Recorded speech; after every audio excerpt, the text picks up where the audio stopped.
Kaya lang sa outside of residence. Pwede po siya magdala ng balit sa labas po ng Kasi lagi ko kayo Sticker. Pero meron po tayo Sabia. alam ko meron silang rules and regulations sa loob po ng SP. Kung lalo na po Yan. Ayan. Guys, bili na lang kayo sa TikTok or tindahan.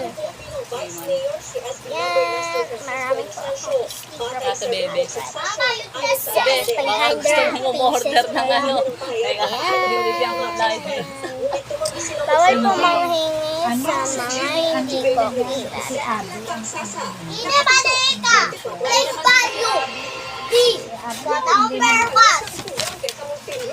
So, yan. Ang gumagawa. Ang ulo ng biktima ay tumama sa sakit. Ang pananakit. Hindi raw unang beses na nangyari. Nakatutok si JP Soriano. Iluso. sa loob ng isang classroom sa isang pampublikong paaralan sa Muntinlupa.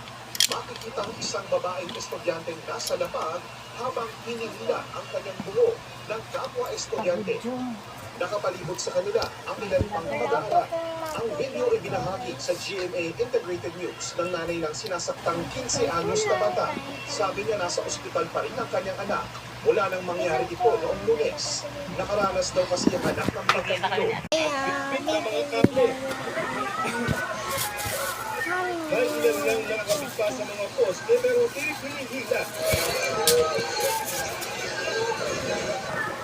Maya-maya pa, biglang nagpulasan ang mga residente. Nagkandara pa na ang ilan sa pagtakas ng ilan na